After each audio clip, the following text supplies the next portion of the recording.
Hoy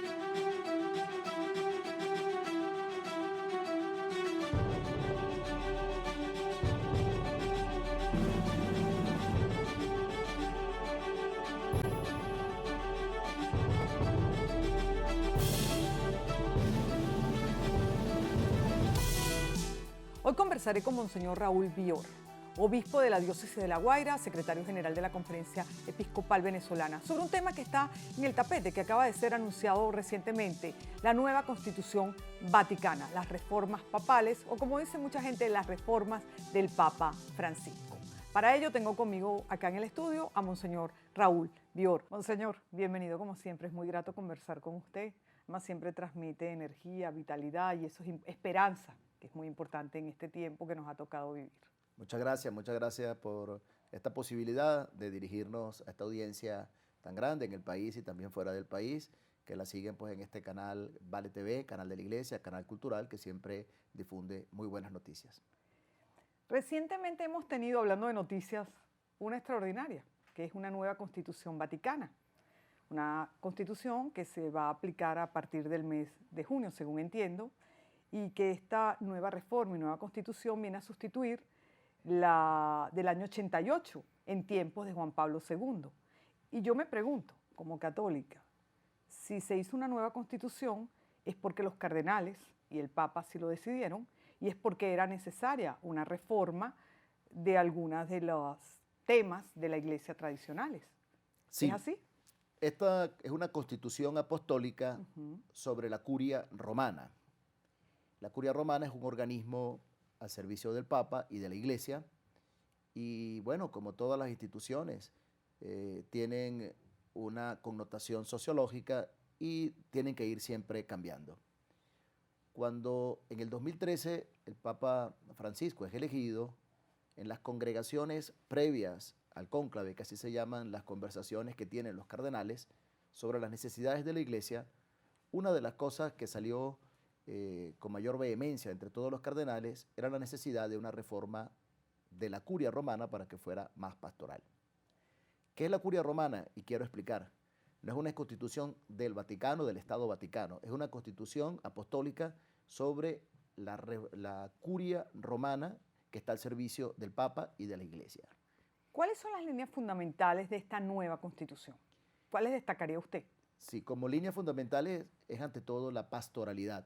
Es decir, se entiende y los obispos y los cardenales han pedido que todos estos organismos que están en la Santa Sede al servicio del Papa tengan una perspectiva pastoral de servicio al Papa y a la Iglesia.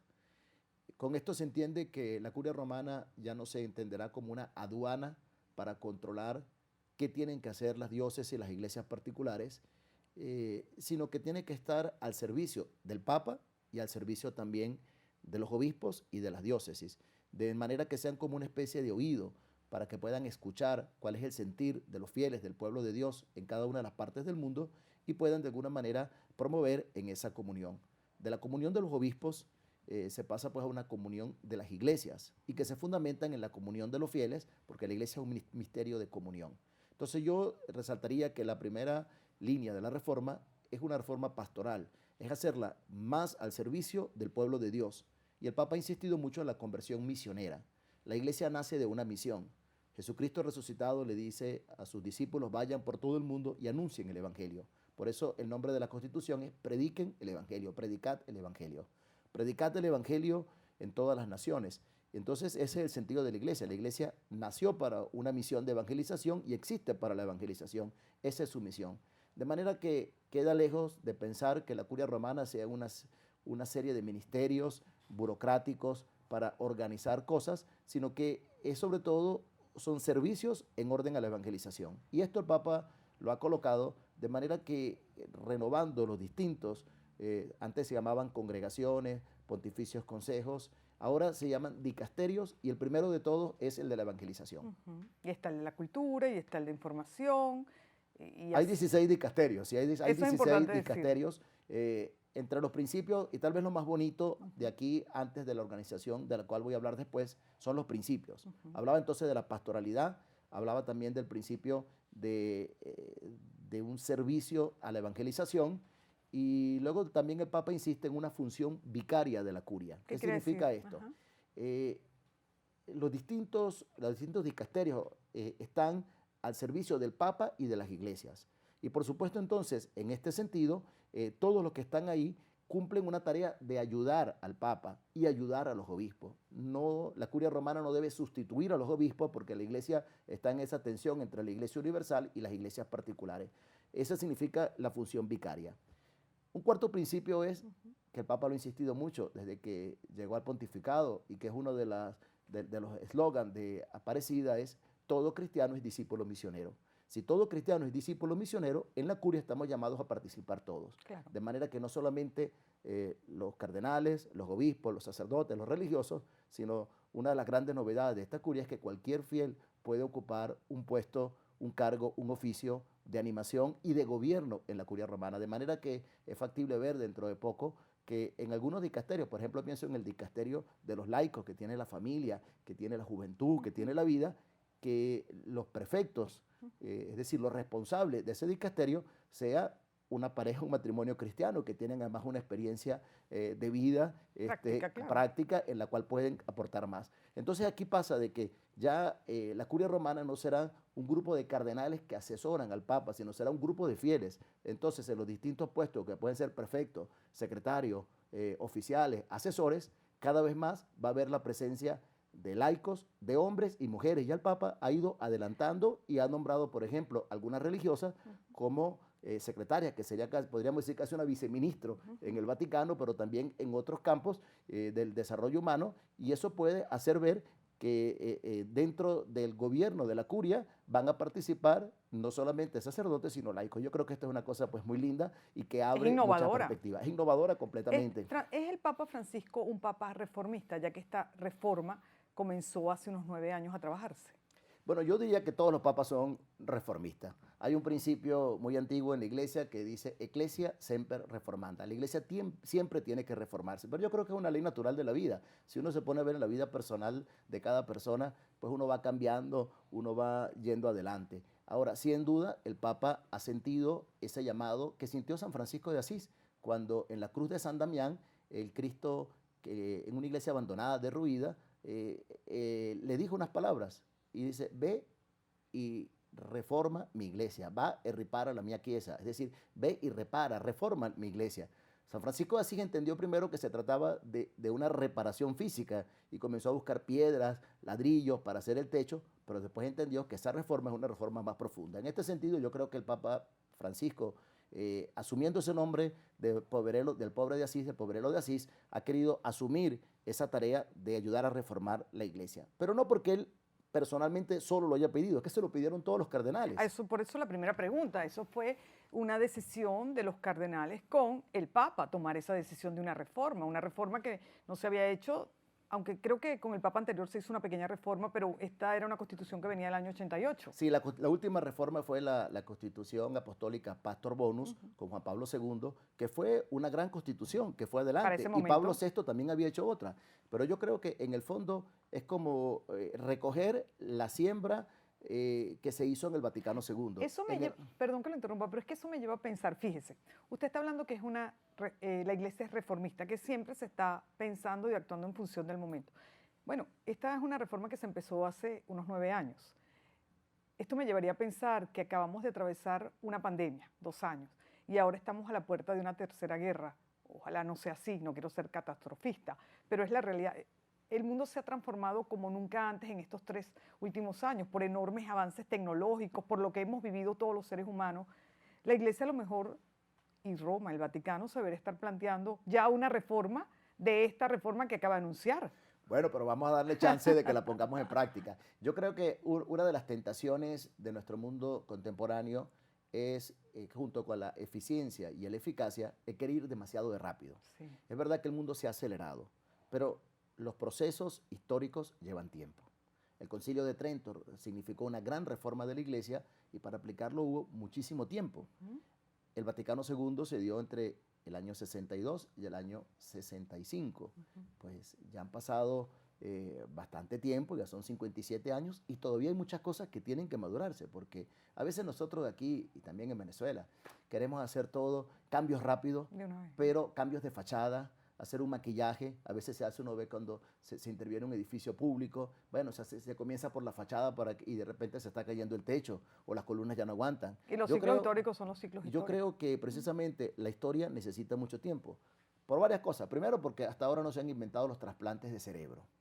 Sería como pedir, bueno, le pongo un chip aquí y cambio. No, la sociedad estamos compuesta con personas donde el imaginario colectivo, donde la identidad cultural está muy profunda. Y eso implica, por lo tanto, generaciones para cambiar.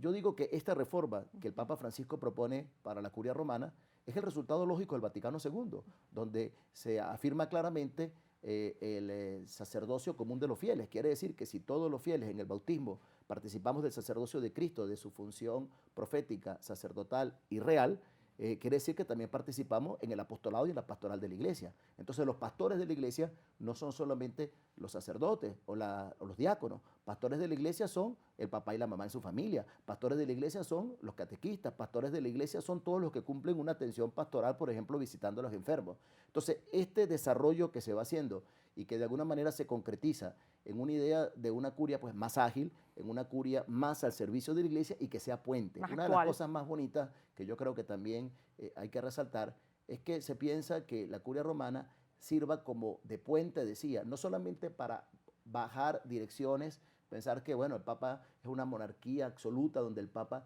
dice las cosas y hay que obedecer en todos los lugares. No, la iglesia es mucho más amplia. La iglesia se hace concreta en las diócesis, en las iglesias particulares, en la riqueza de las comunidades más pequeñas, de los campos, de las ciudades, de los barrios, de los pueblos. Y en esa riqueza que se va haciendo, el Espíritu Santo suscita fórmulas nuevas. El Papa Francisco le gusta decir que al Espíritu Santo no se le puede enjaular, no se le puede encerrar en una jaula, sino que siempre sale, inspira formas nuevas. Entonces, la Curia Romana tendrá la misión de escuchar, como estamos haciendo en el sínodo, escuchar qué dice el Espíritu a las iglesias, llevárselo de alguna manera al Papa para que junto con sus asesores se dice la iglesia va por acá. Es un misterio de comunión que se nutre desde la parte de abajo y que encuentra en el Papa Francisco, encuentra en este momento, encuentra en el Papa que esté en cada lugar ese centro de unión. ¿Cómo se aplica localmente, digamos en Venezuela, en la iglesia venezolana, esta nueva constitución y estas reformas? Sí, para nosotros es bien importante, por los principios, decía antes, que se coloca la pastoralidad, lo primero de la evangelización, y el segundo dicasterio que coloca es el de la caridad. Antes había una oficina que se llamaba la elemosenería, se dice en italiano, la limosnería, el limosnero del Papa, este cardenal Krajewski que hemos visto que ha ido a Ucrania, que ha ido a Fátima a rezar, y es un cardenal que recoge limosna y la reparte, y él mismo la reparte entre los pobres de Roma. Entonces yo sí creo que este sentido de que la evangelización y caridad son dos de los puntos importantes, porque la evangelización no es otra cosa que colorear de evangelio todas las realidades. Y en este sentido la evangelización se dirige a las iglesias ya conformadas y a las iglesias nuevas en estos países donde el cristianismo está llegando y ha llegado hace poco. Pero segundo es la caridad. ¿Cómo se aplica para nosotros?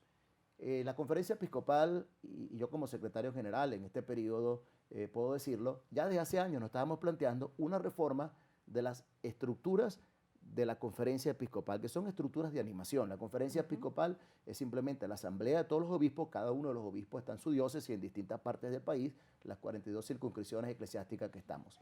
En la sede que tenemos en Caracas, tenemos unas comisiones. Hasta ahora eran comisiones episcopales. ¿Qué nos está diciendo el Papa en este sentido? Que probablemente tenemos que pasar a que sean unas comisiones eclesiales. Claro. Es decir, no solamente conformadas por obispos, sino que son servicios en los distintos campos, los laicos, la cultura y la educación, la justicia y la paz, la pastoral social, todos los campos que tenemos, que estas comisiones tienen que estar compuestas por obispos, sacerdotes, religiosas y por laicos. En este sentido, el Papa nos está llamando a caminar juntos. Y con esto quiero enlazar con el tema del sínodo, de la sinodalidad. No, usted se pregunta y se responde, déjeme, ya va, es broma, pero justamente yo le quería preguntar eso, porque he visto una iglesia en salida permanentemente y sobre todo en estos últimos años. En cada diócesis, los obispos, los arzobispos, los sacerdotes, los veo haciendo asambleas pastorales, los veo haciendo asambleas del sínodo. Y bueno, ¿qué significa eso? Yo creo que la iglesia busca renovarse en su esencia y en su identidad originaria, que es una comunión misionera o una misión que se realiza en comunidad. Jesucristo, cuando vino a la tierra, primero llamó a unos discípulos, formó un grupo entre ellos, formó una comunidad y después los envía. Esa comunión misionera es reflejo de un Dios que en sí mismo es Trinidad, pero una Trinidad de personas, una comunión de personas que no se queda encerrado, sino que sale, crea el mundo. Una vez que en el mundo creado el hombre se aparta de Dios, envía a su Hijo. Entonces, por lo tanto, la Trinidad se coloca también en misión. Entonces, teológicamente podríamos decir de un Dios que es comunión y misión. Jesucristo funda una iglesia que es comunión y misión, y la iglesia precisamente en este llamado quiere renovarse. ¿Qué quiere renovarse? Las dos cosas. La comunión, que implica caminar juntos, la sinodalidad, y hablaré luego del sino de la sinodalidad, y la misión. El Papa Francisco, apenas elegido, retomó el llamado de la conferencia de los obispos latinoamericanos en Aparecida, donde se nos invitaba a una misión, discípulos misioneros. El Papa Francisco le gusta decir, no es que yo tengo una misión, yo soy una misión. La iglesia está llamada a esa misión y por lo tanto a salir de sí mismo. En este sentido, Jesucristo toca las puertas de la iglesia para invitarnos a salir. La iglesia no es el templo, una parroquia, la iglesia es toda la Y comunidad esto le está dando y las más personas. cercanía a la iglesia con la gente Y se está identificando más también. por supuesto que es así. Y en este momento que caminamos a este sínodo sobre la sinodalidad, en todas nuestras diócesis se están realizando asambleas en las parroquias, se están haciendo asambleas en las diócesis y iremos hacia una asamblea nacional de pastoral. La verdad que ha sido una experiencia pues muy linda. Yo en esta cuaresma he participado prácticamente cada día con una comunidad parroquial Lo he visto en la en diócesis redes. de La Guaira, y en una de ellas me llamó la atención que habían realizado 5 asambleas en los sectores, en los barrios, en las comunidades. Y cuando yo fui, habían 150 personas que dieron sus sugerencias. Cómo se puede participar más en la iglesia, cómo hacemos para ser más misioneros, cómo hacemos para prestar un mayor servicio social. Y esto yo creo que nos lleva pues a acercarnos a la gente. En esta asamblea, pues yo como obispo, los sacerdotes, nos sentamos entre los fieles y son algunos laicos los que dirigen estas asambleas. Yo creo que esto es importante para todos, primero, escucharnos. Y yo creo que eso también es una invitación hasta para Venezuela, para la sociedad que nosotros tenemos. A veces se piensa que el dirigente, el responsable, el presidente de una organización, es el único que tiene que hablar y dar direcciones. Yo creo que hay que hacer esa dinámica de partir desde la base, de integrar de alguna manera cuáles son las necesidades. Yo creo que la iglesia se descubre y se fortalece cuando está en salida. Una iglesia que se encierra, se enferma y se muere. Una iglesia que está en salida al encuentro de los más necesitados, al encuentro de toda la gente, sabe descubrir la presencia del Espíritu en tanta gente y se renueva, y es una iglesia joven. Como cualquier institución, tiene que escucharse, todas las personas que comparten tienen que ser oídas de una u otra manera. Eso es muy importante, sí.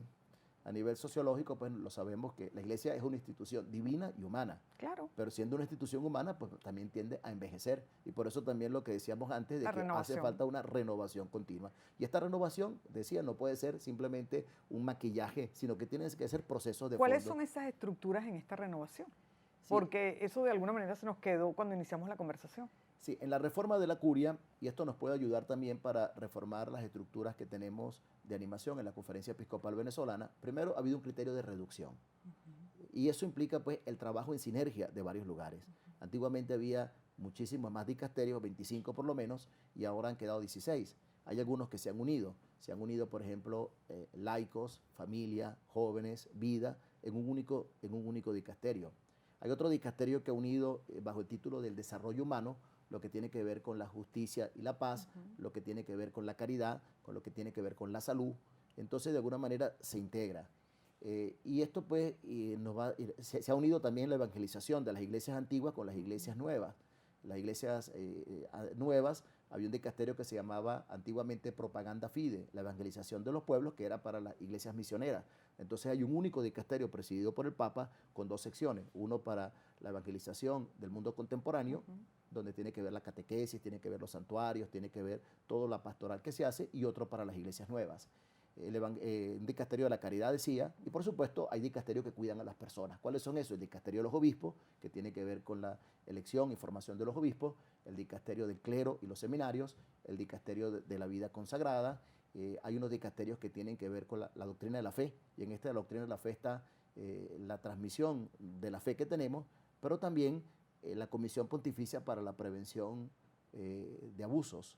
Yo creo que es algo muy importante. Ya los últimos papas, tanto el Papa Benedicto como el Papa Francisco, han tomado muy en serio esto. Entonces, la prevención en la iglesia, que la iglesia sea pues un hogar seguro. Aquí se ha hecho un trabajo en ese sentido también importante en la iglesia local. Usted Sí, lo ha llevado adelante, entre Papa, otros. el Papa nos ha invitado a todos los obispos pues, a formarnos y a tomar conciencia de este problema gravísimo en la sociedad, que es el abuso de los menores y las personas vulnerables. La mayoría de los abusos lamentablemente se dan en el seno familiar, pero es una tarea en la cual tenemos que trabajar todo. La cultura del buen trato significa evitar cualquier tipo de abuso de poder, de autoridad, de conciencia y por supuesto los abusos sexuales. Pero volviendo antes, quería decir otro principio que es muy importante, es que la catolicidad de la iglesia, que se refleja en una invitación a que los que estén en la curia romana provengan de culturas distintas y que provengan también de naciones diferentes. Eso es una riqueza porque la iglesia es universal. Claro. Claro, antiguamente se llegó un momento en que prácticamente todos los que estaban en la curia eran italianos.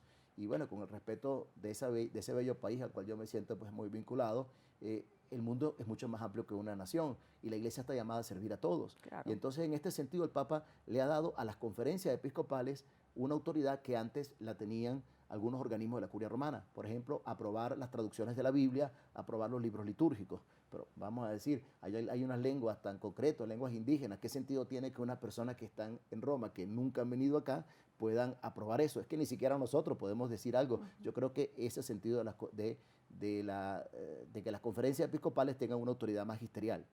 Y quiero también insistir que el Papa insiste en esta nueva forma de comunión sinodal que ha surgido en las iglesias latinas, que son las conferencias episcopales nacionales. Y quiero decir algo sobre esto.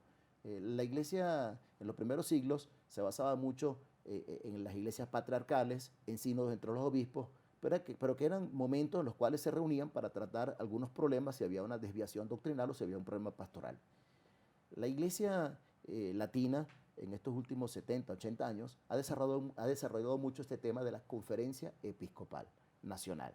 Significa que todos los obispos, aquí en Venezuela son 42 circunscripciones eclesiásticas, diócesis, arquidiócesis, vicariatos apostólicos, el ordinariato militar, exarcados, cada uno es autónoma y rendimos cuenta si quieres a Dios, pero es que estamos en un país donde compartimos la cultura, la lengua, donde los problemas son los mismos y donde es necesario pues, ese trabajo en sinergia, que es comunión, pero que también nos lleva a que los servicios sean comunes. Entonces, en este sentido, cada vez más se valora, y el Papa Francisco lo valora muchísimo, esta reunión que hacemos los obispos para trabajar algo en común y que tiene que ser la imagen para que en la diócesis cada parroquia también trabaje en común con su zona pastoral. Tenemos que superar una mentalidad que está muy arraigada, que yo lo diría, para hablarlo en una palabra muy criolla, la mentalidad de conuco.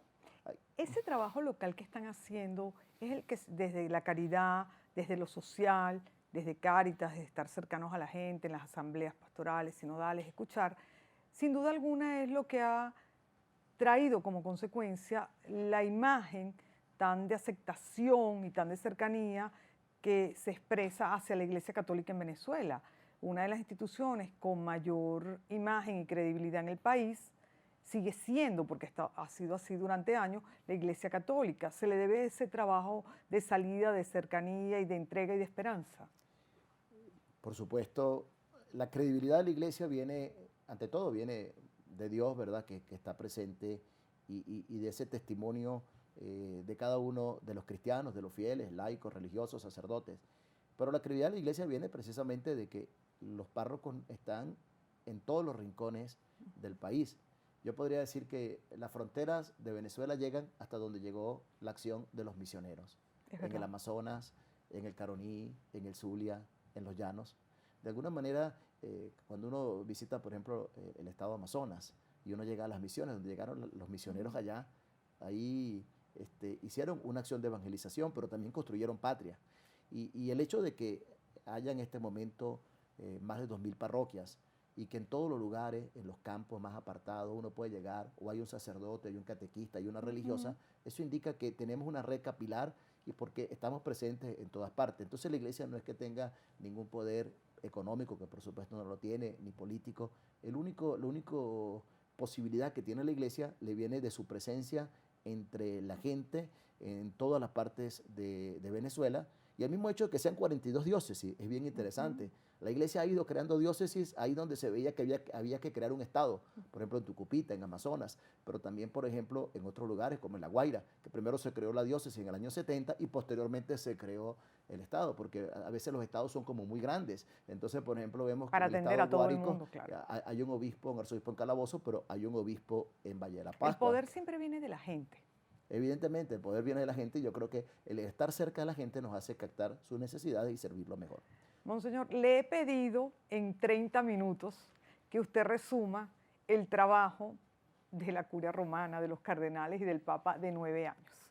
Sé que ha sido difícil, le he hecho muchísimas preguntas para que la gente y todos los que estamos acá podamos entender un poco más qué significa una nueva constitución, qué significa una reforma de la curia y una reforma papal, sobre todo cómo nos atañe eso, porque a veces los conceptos terminan siendo muy abstractos y en un mundo de tantas complicaciones, pues la gente dice, ¿y eso a mí de qué me sirve? ¿Eso por qué es importante para mí?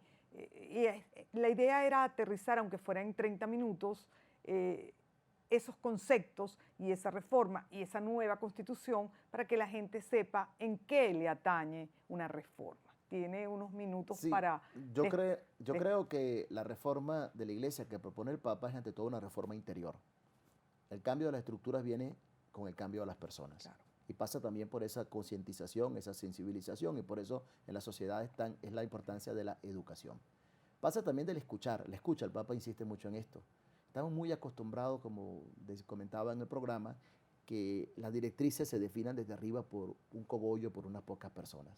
Escuchar significa que hay que ir a las bases, hay que ir a las personas para ver por dónde el Espíritu Santo habla por las personas sencillas. Esta reforma nos atañe porque dice que nos llama a la iglesia a ser más iglesia. ¿Qué significa? A que seamos más comunidad, a que seamos más misioneros, que seamos más evangelizadores al servicio de los pobres. Una iglesia que quiere ser sencilla y pobre como Jesús, pobre con los pobres, al servicio de los pobres, para proponer caminos de paz, de reconciliación y de fraternidad. Yo creo que eso es muy importante. El Papa en la Fratelli Tutti ha insistido mucho. Más allá de la diferencia de credos, de religiones, de iglesias, de ideologías, de pensamientos políticos, estamos llamados a una fraternidad universal.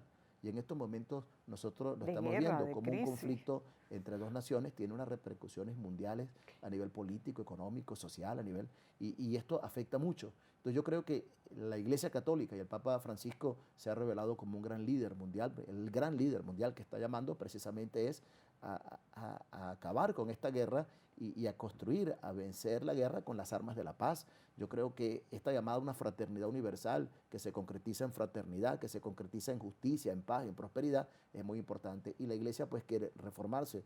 La iglesia en Roma desde el Papa, la iglesia en Venezuela y cada uno de los obispos, cada uno de los fieles, a ponernos pues en este camino de reforma, de conversión de aquellas actitudes que no nos dejan vivir ante todo como hermanos, y dentro de la iglesia pues que nos llevan, yo hablaba antes de esa mentalidad de conuco, estar cerrados, entonces aíslan, no, nosotros compartimos un destino común y tenemos esa responsabilidad de trabajar juntos, aquí la sinodalidad, hacia una iglesia más misionera en salida y al servicio de los pobres. Monseñor Bior, muchas gracias, ha sido una conversación muy enriquecedora, donde nos ha permitido en muy poco tiempo y de una manera muy sencilla conocer el significado y sobre todo cómo aplicar esta nueva Constitución Vaticana en lo local, en nuestro país, y nos ha explicado también un poco más de cerca el trabajo misionero y el trabajo que está haciendo la iglesia local, y eso es muy importante hoy en día para todos los que lo están viendo y lo están escuchando. Así que muchísimas gracias por compartir